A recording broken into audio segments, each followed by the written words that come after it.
Nicole Caligaris, Villa Kérylos, un délicieux mensonge. J'avais suivi sur cette côte méditerranéenne un certain Slade, un voyageur qui s'était posé ici le temps de se refaire avant de partir pour l'Afrique, où il comptait disparaître. Et il a disparu, en effet, brusquement.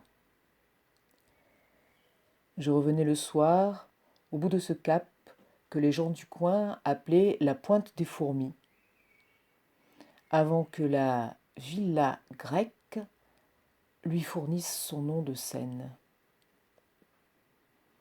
On raconte que par certains matins d'automne, qui réunissent des conditions dont les connaissances humaines n'ont toujours pas percé le secret, harmonie entre la terre et l'eau, équilibre des vents, paix des éléments, que sais-je, les hirondelles viennent se rassembler ici au moment de leur départ pour les côtes africaines, et qu'avec un peu de chance, on peut assister à ce spectacle évoqué dans les textes anciens, de quelques oiseaux, trop vieux pour trouver l'envol, que de jeunes femelles viennent prendre sur leur dos pour leur offrir à la force de leurs propres ailes un dernier vertige au-dessus de la mer, un dernier tour heureux dans le jour en train de renaître, dont ils seront désormais seuls à voir décliner la lumière, cette splendide lumière turquoise des automnes méditerranéens,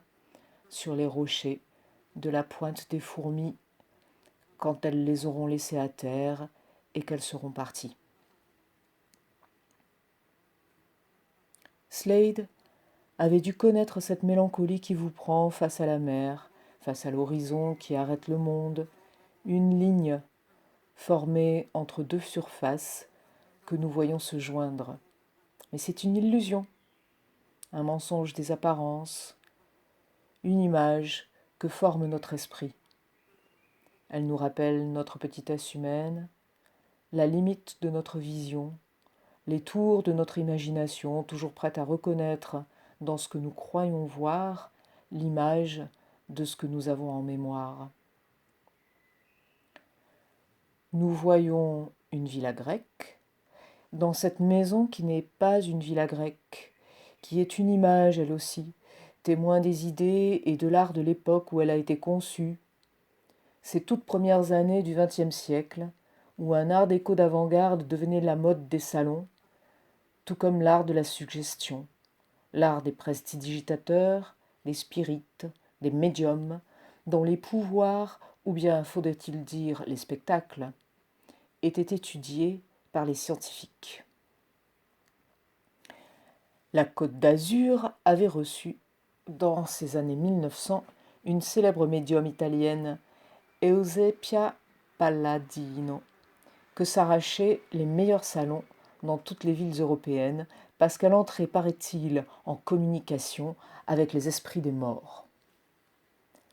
Ce qu'elle convoquait, cette saison-là, avait plus de 2000 ans d'âge, leur imperceptible souffle provenait de la Grèce du IIe siècle avant Jésus-Christ, plus particulièrement de Délos, ville cosmopolite où l'on parlait toutes les langues du bassin méditerranéen, et c'est dans une de ces langues que, par la bouche d'Eusapia en transe, qui était seule à l'entendre, les esprits des anciens Grecs parlèrent aux vivants, qui en eurent les larmes aux yeux. Une langue dont aucun des savants qui assistaient à la séance ne connaissait un traître mot, pas même l'helléniste éminent qui en publia, dans le bulletin de la Société historique et archéologique, un compte-rendu extrêmement troublé. Slade était un homme du XXe siècle. Il fréquentait la bibliothèque à ses heures. Il avait déniché le bulletin de cette société savante. Il le lisait pour le plaisir, l'admiration qu'il porta toujours à cette passion de la connaissance, du patient travail sans récompense des amateurs. Voilà comment il avait découvert, disait-il, le mystère. L'idée lui était venue à la lecture de l'archéologue Théodore Reinhardt, qui apportait 1000 précisions sur l'architecture des maisons habitées jadis par ces morts, et sur un projet de villa qui en ressusciterait l'esprit dans ses murs. Voyageur dans l'espace, Slade s'était entiché d'expériences sur les voyages dans le temps. Il prétendait que, placé au bon endroit, dans des circonstances encore impénétrables, mais qui se produisent plus souvent qu'on ne pense, un sujet pouvait se trouver affranchi du temps, rejoindre des époques que l'histoire a laissées enfouies avec leurs vestiges, sous une épaisse couche d'oubli. Et il cherchait à se faire oublier lui aussi, sous ce nom de Slade, qui était un nom d'emprunt. J'avais voulu savoir pourquoi. Je suis un amateur d'art, m'avait dit l'antiquaire, dont j'avais trouvé la carte glissée entre les pages du livre que m'avait laissé Slade. Je possède des tableaux, des bijoux, des meubles, des vitrines remplies de statuettes vieillies dans une cave. Toutes les pièces de ma collection ont en commun d'être des faux, exécutés par de grands artistes dont on n'a jamais su le nom, et qui ont rendu à l'original le plus sérieux hommage. C'est ce qui fait la valeur de ces objets. Tous ont été fabriqués pour créer l'illusion. Je possède une collection de mensonges, qui n'en sont pas moins des œuvres d'art, car ils sont l'illustration parfaite de la célèbre phrase du philosophe « L'art est un délicieux mensonge ».